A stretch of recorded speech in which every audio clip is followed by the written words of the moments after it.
This is Nick. This is Jack. It's Wednesday, February 22nd, and today's pod is the best one yet. It's a T-Boy. We are in New York City together. Yes, we are. To interview another founder and CEO for the bonus pod. In the meantime, Jack, what's our first story for today's pod? When you open up TikTok tonight at 8 o'clock, you could win $500,000 playing trivia. Because Yeti's the future of social media isn't apps, it's arenas. For our second story, a new major study just gave the 4-day work week its biggest boost yet. Early takeaway, summer Fridays forever. And our third and final story, Mark Zuckerberg just pulled off the most blatant zucking of the year. Facebook and Instagram are copying Twitter hard. Jack, is this a level 5 zucking? Stage 5 zucking. It's a level 5, stage 5 zucking. But Yetis, before we hit that fantastic mix. A fantastic mix. You were looking wonderful over there, by the way. Looking Thank great. you. You too.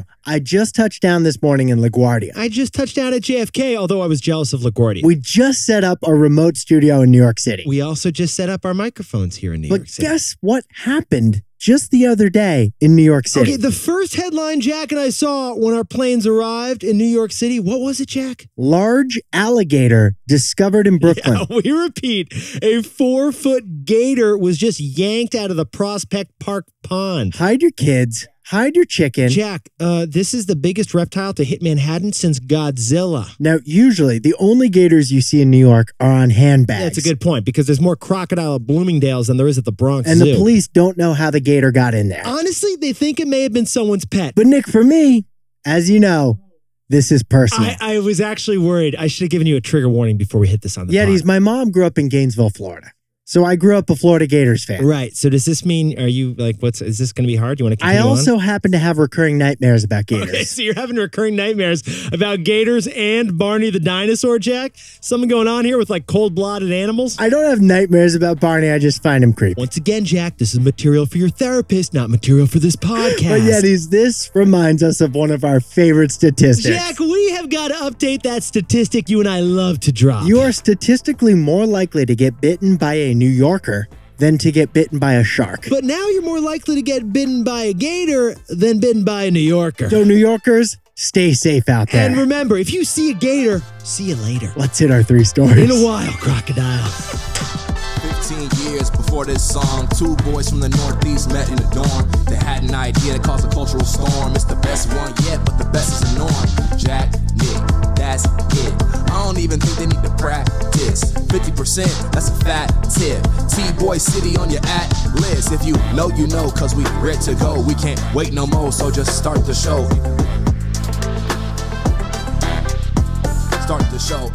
For our first story, TikTok is launching its biggest new feature in a year. TikTok is launching a live trivia event in-app for all to play with a $500,000 in prizes. And we think it reveals the last frontier of social media. Now, Yetis, if you've been in the TikTok app the last few days, have you noticed that thing in the corner that just won't quit? Jack, I'm in it. I'm in it right now. It's right here. It's a little thing it's right pops here. up in the top left like a fly. You just can't swat away. You just can't get this away. And that little thing in the top left corner is TikTok trivia. Because for 5 days, starting tonight, there's going to be a simultaneous nationwide contest on the TikTok app to win $500,000 in prizes. It's like a Charlie and the Chocolate Factory gold ticket situation. At 8 o'clock, 9 o'clock Eastern, there's 2 events, 8 and 9, live streamed. It's like a digital Who Wants to Be a Millionaire, and we're all contestants. There's going to be 12 questions, multiple choice.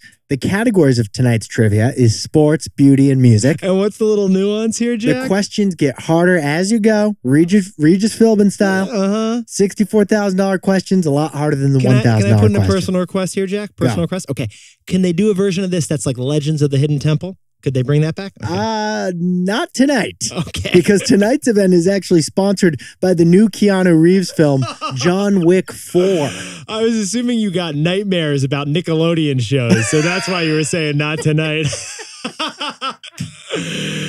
Oh, man. Guts. Nick, there's a man inside that Barney suit. How many times do I have to tell you It's that? a little... Maybe they could do a cash cab version of this. That would make me happy at least. Now, just to make this clear, Yetis, if you play this game tonight, Jack, how do you actually win the money? Well, you can't win money unless you get all the questions right. All 12. And a couple of them are going to be about John Wick, the movie. The Keanu Reeves. Which I haven't seen, so I shouldn't even try. Full disclosure. Neither of you. Neither of us. So Jack...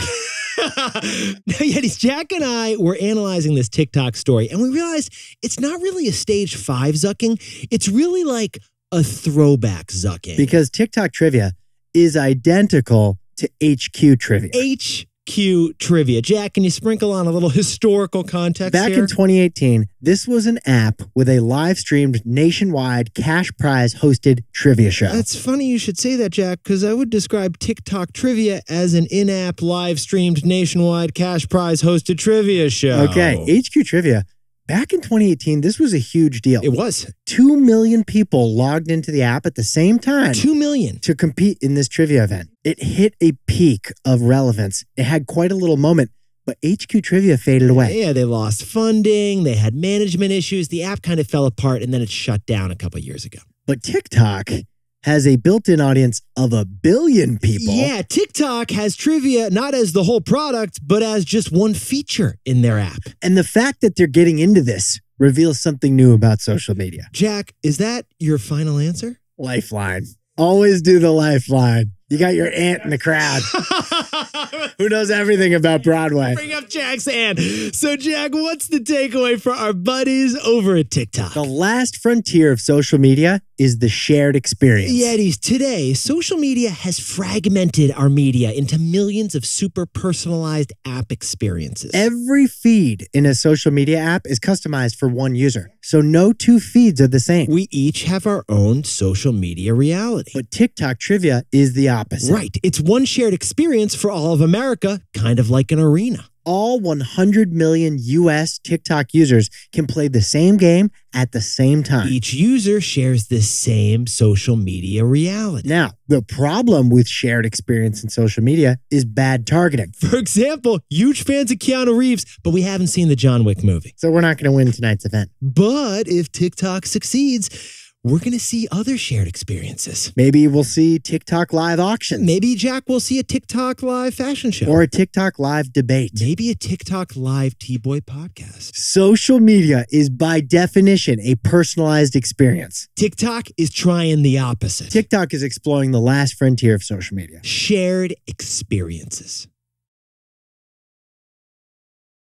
For our second story, we just got the results from the biggest 4-day workweek experiment ever done. The results were shockingly good because constraints make us creative. It's counterintuitive, but it's our takeaway. Now, let's head over to the United Kingdom, Jack. 61 companies just signed up for something extremely popular among employees. 61 companies decided permanent 4-day work weeks. AKA the 3-day weekend. AKA summer Fridays, but forever. 61 companies just said don't show up to work 20% of the time. No big deal. The pilot program for this 4-day work week was organized by Boston College and Oxford University to see what would happen if people only came in 4 days a week. Well, the 3,000 or so employees filled out a survey before the 6-month trial and after the 6-month trial. And the results are in. What kind of numbers we talking, Jack? No surprise, people loved working one less day a week. Shocker, people really didn't mind not working on Fridays. There was a shocker, though. What was the shocker? The bosses didn't mind either. Get The bosses loved it. this, Yetis. Revenues rose on average by 35% at these participating companies compared to the year before. Pause the pod, write that down, share it with your boss today at that one-on-one. Revenues jumped 35%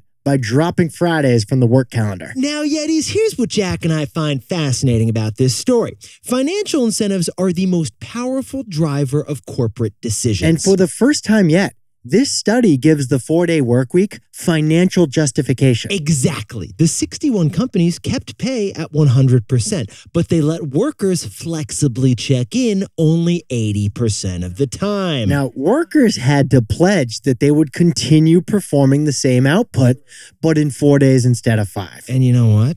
They did. Yeah, they did. So 91% of the companies involved in the trial are going to continue the 4-day work week. In fact, there was even more data in the results. Workers took fewer sick days. They quit the company less. 57% less turnover. Tell that to your boss today, too. But here's our favorite funny statistic from the trial. This was actually a great stat. What was it, Jack? 15% of the workers were so amazed by the improvement to their lives So amazed. that they said there's no amount of money you can pay them for them to go back to a 5-day work week. Look, yeah, these companies, they need a solution to the great resignation. And quiet quitting, it's still a thing. The answer could be the 4-day work week. For once, it's England having the revolution. So, Jack, what's the takeaway for our buddies who are everyone who works in the economy? This is the psychology of limitation.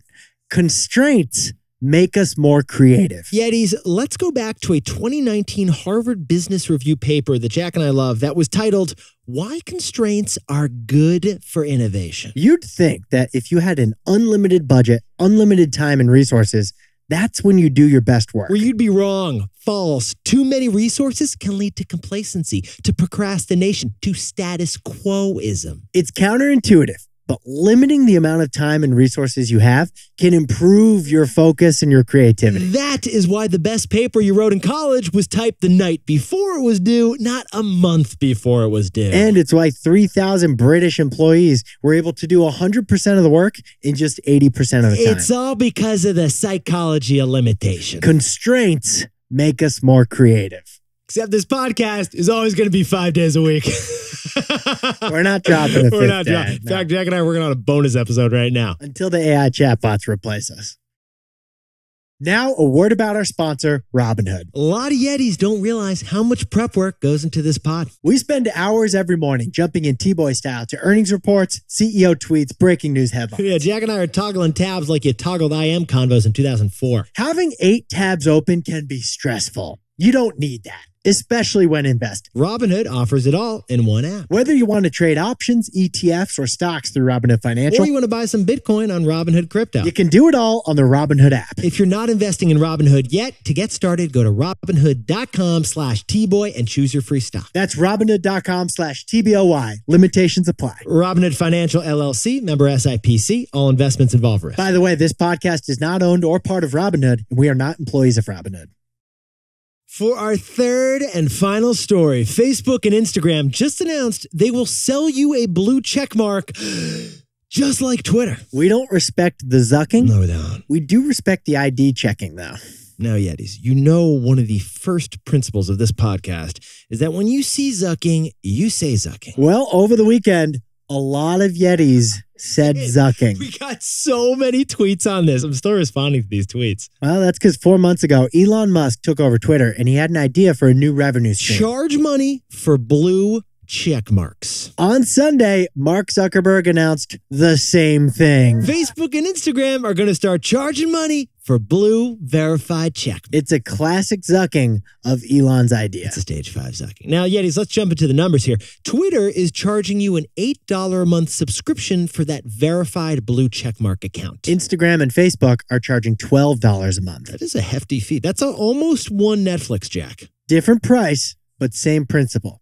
You pay monthly to get a blue check next to your name like you're a celebrity. Now, we should point out, instant verification on Instagram is going to come with some benefits. Your posts will be prioritized and you'll get more views. Oh, another benefit here for Instagram verification. When you search for your Tinder date on Instagram, what Like are you a going to see? Joe Smith. Oh, there he is. That one. Right at the top because you're The verified. verified, you're going to go to the top. Must be nice. There's like 30 Joe Smiths beneath you. They're not getting clicked in. Now, we know what you're thinking. Why is Zuck doing this other than just the fun of zucking the second richest man in the world? He's doing this because Facebook's revenues have shrank 3 straight quarters.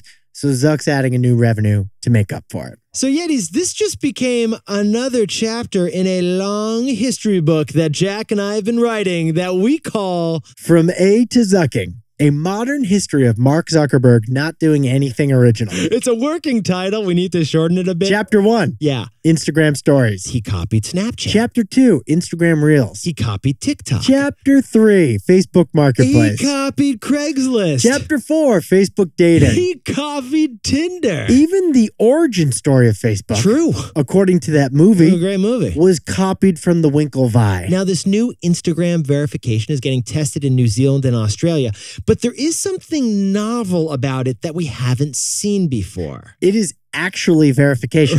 Right. Like, unlike Twitter, Instagram is going to require a pic of your government ID to confirm it. Like license and registration kind of a thing. Zuck is going to be a bouncer. Right. He's going to make sure that your online identity is your actual identity. Kind of like, how old are you, McLovin? Old enough to party. And that's actually a big deal because Jack is a 25-year-old Hawaiian organ donor. So, Jack, what is the takeaway for our buddies McLovin over at Instagram and Facebook? Anonymity kills accountability. Anonymity kills accountability. Yet back in January, Jack and I covered LinkedIn on this pod, and we'd noticed how few toxic posts we see on LinkedIn. Carol from accounting, she's never posted a conspiracy theory on your LinkedIn feed. And the reason Carol from accounting never posts conspiracy theories on LinkedIn is because LinkedIn is one of the few social media platforms that isn't anonymous. When your profile is your real name and your real photo, that's your reputation. And what you post affects your reputation. There's reputational risk. And that highlights a huge problem with the rest of social media. It's anonymous. When your profile is Wango Dango 3287 Yeah. and your picture is a bunny NFT, Classic. you can post anything you want, rip on anybody, harass anybody with no consequences. But verification on Instagram, that could boost accountability, which could reduce the amount of online hate. Because anonymity kills accountability. Jack, can you whip up the takeaways for us over there? TikTok Trivia launches tonight, a throwback zucking of HQ Trivia. TikTok's testing the last frontier of social media, shared experience. For our second story, the 4-day work week just showed it's financially justifiable. Because of this philosophical principle, constraints make us more creative. For our third and final story, Zuck's latest level 5 zucking is paid verification. Hey, McLovin, this actually verifies you, which boosts accountability. Now, time for the best fact yet. This one sent in by Allison Richards from Marblehead, Mass., just outside Boston. You may have a home security system. Oh, well, what you may not know, though, is that the first home security system was invented by Marie Van Britten Brown in 1966 in Queens. Marie was a nurse as her full hustle, but she was also a side hustler. And this black woman invented a bunch of things on the side. Yes, she did. Her husband was an electrician who kept long hours, so to stay safe, she designed a camera that would let you see who was at the door to your building. And you could buzz someone up if it's your husband. Yeah, so the next time you buzz up a buddy, Yetis, The next time you buzz up some breakfast tacos, you can thank Marie Van Britten Brown, a black inventor. If you got another Black History Month fact, we want it on this pod. Hit us up. We get a voicemail. We can get your voice on this pod. How do you do it, Jack? You got a link in the episode description for a Google form. It's really easy. Yetis, you look fantastic today, Jack. Great to see you over here. You're You looking too, great, too. man. You're looking great. You All too. right, dinner tonight. We're going to go Myelino? to Myelino. We're going to get... Myelino. Yeah, I'm looking I at heard the they menu. have red sauce. Yes, they do. We got some amatriciana. That'll be delicious. Good thing they don't have alligator on the menu. Well, Yeah. I'm ready for more spaghetti. Barney's not on the menu either. If you know, you know. Nick and I will see you tomorrow. Can't wait.